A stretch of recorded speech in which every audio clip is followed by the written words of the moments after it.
la municipalité a annoncé sa nouvelle caserne de pompiers. On se demande un peu pourquoi est-ce que c'est nécessaire là, d'avoir une nouvelle caserne de pompiers au village. Simplement parce que l'autre est entièrement non conforme. Donc, on doit comprendre que nos responsabilités augmentent avec les années. La façon dont on traite nos employés, les conditions de vie. Là, présentement, on se retrouve avec une caserne où, par exemple, on doit avoir 3 mètres de dégagement de chaque côté des camions pour les manœuvres de reculer, les rentrer, les sortir, puis on a à peu près 1 pied. On a eu un accident l'hiver passé, qu'on ne s'est pas gêné, on l'a expliqué au public. Il y a un camion qui a reculé puis qui a foncé dans une colonne qui est trop proche. C'est une colonne qui supporte la bibliothèque municipale. C'est assez majeur.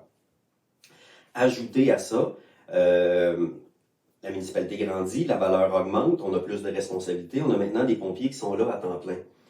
Les pompiers sont supposés avoir un espace de travail comme tout autre employé municipal. Ils ont besoin de bureaux. Là, on n'en a pas. Les bureaux sont à même les camions. Ces employés-là travaillent à longueur de journée dans les vapeurs de carburant. Au niveau CNE-SST, ça ne passe pas du tout. Donc, les conformités, on pourrait rester assis ici ensemble et en discuter pendant des heures, nous ont amené à, on a une problématique, ça prend un nouveau bâtiment. Que ce soit au niveau des équipements qui ne font plus dans la caserne, au niveau des bâtiments, on est comme d'autres municipalités où on a des véhicules qui sont à la caserne, des véhicules qui sont au garage municipal. Quand on a un appel et que les pompiers doivent sortir, vous comprendrez que c'est pas le temps d'aller courir les véhicules à gauche et à droite. Donc, c'est ce qui amène la nouvelle caserne. Le gouvernement a des exigences qu'on doit rencontrer et naturellement, parce qu'on doit rencontrer les exigences qu'il nous demandent, il nous finance quand même à la hauteur de 70% pour le premier 5 millions du moins du projet. Donc oui, il y aura une nouvelle caserne.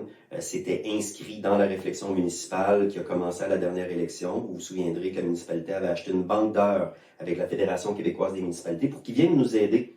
Comment on développe ça, cette petite municipalité-là, pour respecter toutes les responsabilités qui nous incombent. Et donc, il avait ciblé les terrains qu'on a achetés, ciblé les bâtiments qu'on devait acquérir pour le bien de la communauté. Et c'est ce programme-là qui avance au moment où on se parle. Puis ceux qui résident sur la montagne depuis plusieurs années se souviennent que M. Corman, à l'époque, avait cédé un terrain à la municipalité dans la vision d'y bâtir une caserne satellite là, à l'époque. Oui. Fait que, est-ce que ce terrain-là a été considéré? Qu'est-ce qui va en venir? Là? Parce que j'imagine qu'il n'y aura pas de caserne. Non, c'est vrai, ça a été discuté beaucoup. Un terrain qui avait été cédé à la municipalité en échange d'un crédit de taxe. Et puis, qui à l'époque, il y avait un chef incendie ou des gens de l'administration qui étaient là puis qui voyaient une caserne satellite. À l'époque, la façon dont les choses étaient faites, effectivement, il y avait des casernes centrales avec des postes satellites. Aujourd'hui, vous verrez qu'autant au Québec ou en Ontario, on est en train de fermer tous ces postes satellites-là, premièrement. Deuxièmement, le terrain que nous avons acquis à l'époque pour ça, aujourd'hui se retrouve un terrain comme beaucoup d'autres autour de la montagne qui est pratiquement non construisible parce qu'il est dans du 30% et que le règlement de contrôle intérimaire adopté par la MRC il y a 2 ans nous empêche de construire dans ces pentes-là. Donc ça, c'est une des problématiques. La deuxième problématique de ce terrain-là, c'est que c'est un terrain qui a 100 pieds de large. C'est pas un énorme terrain. Donc, vous comprendrez qu'on ne peut pas établir une caserne complète pour avoir des hommes là. Ça rentre pas sur le terrain. L'autre chose, c'est qu'au moment où ces transactions-là se sont faites dans le passé, le personnel en place n'avait pas fait d'études à savoir si on aurait un bienfait quelconque d'avoir une caserne sur la montagne. Depuis, ça a été fait par la MRC, pas par la municipalité, mais bien par la MRC. Et les résultats de l'étude démontrent que la caserne, c'est dans le village qu'elle va pour avoir un temps de réponse rapide exigé par le gouvernement. Donc, il y a plein d'autres petits points. Là. Le fait que ce terrain-là soit sur un chemin privé qui appartient à AZ, c'est le terrain voisin du garage de AZ. Une voie qui est partiellement enneigée en hiver pour faire passer les machines, pour aller groomer les pistes. Donc, imaginez mettre une caserne de pompiers, essayer de sortir des camions en urgence dans un chemin qui est partiellement enneigé. Il n'y a absolument rien qui fonctionne pour avoir une caserne là. Donc, c'est pas dans les cartes. Je vois pas comment ça va arriver. Et en plus, comme ça ne fonctionne pas dans le schéma de responsabilité de la municipalité, ben d'avoir un désir d'avoir une caserne locale sur AZ, ben la dépense viendrait entièrement des citoyens du secteur pour avoir un garage avec un camion qui, dans le fond, n'a pas plus d'utilité. Donc, je pense qu'on en a parlé beaucoup de ce terrain-là, mais la caserne de A à Z sur ce terrain-là, c'est sans avenir, là, c'est clos. Puis, vu que le terrain appartient encore à la municipalité, est-ce qu'il y a des plans de le développer de quelconque façon? Bien, on en revient à ce que je disais un petit peu tantôt, c'est la capacité de développer. Premièrement, si les gens veulent marcher puis aller voir le terrain, là, c'est à côté du garage de A à Z, comme je dis, vous allez voir qu'il y a un roc massif qui sort de ce terrain-là. Donc, on impliquerait du dynamitage pour enlever le roc en premier. Une fois que ce roc-là va être enlevé, ben, le terrain devient rapidement dans du plus de 30% qu'on n'a plus le droit de développer. Donc, présentement, la municipalité n'a pas de plan pour cette parcelle de terrain-là. J'arrive à notre dernière question de la matinée. Donc, si on se projette un peu en 2024, quelles seront les priorités de la municipalité? Encore une fois, au moment où on se parle, on est en procédure budgétaire. Donc, c'est ce que le Conseil est en train d'établir. Quelles seront les priorités pour 2024? Une des priorités qui sera là, et ça, c'est déjà décidé, c'est un investissement au niveau des communications. De rétablir le discours avec la population, de rétablir les habitudes d'aller à la bonne place pour aller chercher la bonne information. On a déjà plusieurs outils à la municipalité qu'on n'avait pas eu le temps de mettre en place, hein, les séances en vidéo. Moi, je m'attends à ce que ce soit fait en 2024.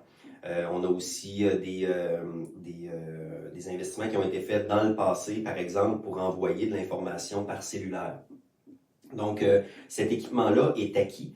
Nous l'avons entre nos mains depuis déjà quelques années. Et puis là, on s'apprête à les mettre en marche. Donc, en 2024, il y aura un effort qui va être fait pour aller chercher les données, ceux qui voudront s'enregistrer pour avoir les données municipales, les nouvelles municipales en temps réel. Donc, les gens vont pouvoir s'enregistrer, ils mettent leur courriel, ils mettent leur numéro de cellulaire. Ça se fait déjà dans d'autres municipalités. On peut choisir, par exemple, moi je vais avoir de l'information sur politique municipale ou sur les loisirs et on reçoit une notification le vendredi que la pratique de soccer du samedi est annulée. Donc ce genre de choses-là qui est en train d'être utilisé beaucoup dans les autres municipalités qu'on a ici, qu'on ne s'en était pas servi jusqu'ici parce qu'il y avait d'autres priorités. Donc communication en 2024, ça va être une priorité, on est rendu là. Pour le reste, je vais attendre la conclusion du processus budgétaire. Parfait. Puis en sachant que l'exercice budgétaire n'est pas terminé, dans les prochaines semaines, prochains mois, c'est où qu'on va pouvoir retrouver cette information-là? Les canaux officiels présentement de la municipalité restent la page Internet de la municipalité, reste la page Facebook de la municipalité. On fait encore les causeries. Qui est quelque chose qu'on a commencé l'année passée, où les samedis matins, on rencontre la population dans un cadre qui n'est pas administratif. Là. Ça se fait au sous-sol de l'église Saint-Cachetan, les gens viennent, peuvent poser leurs questions, on discute ce que les gens veulent discuter, donc il n'y a pas d'ordre du jour. Donc les causeries, ça continue. Il y a encore aussi la possibilité de faire des podcasts qu'on avait laissé de côté un peu les derniers mois, et puis que là, ça va revenir pour donner plus d'informations. Mais on a quand même une source d'informations importante qui émane de la municipalité. Donc, on va corriger ce qu'il y a à corriger dans l'année à venir, mais pour l'instant, c'est encore les canaux officiels. Vous pouvez toujours appeler à la municipalité pour avoir de l'information. Vos conseillers sont disponibles, donc utilisez-les. Merci beaucoup, Bruno, là, d'être prêté au jeu là, ce dimanche matin. À tous les membres, on se voit à notre assemblée annuelle le 28 décembre prochain. Puis Bruno aussi viendra faire un tour. Fait que si jamais vous avez d'autres questions, vous pouvez toujours nous les envoyer ou venir le rencontrer là, le 28 décembre prochain. Merci.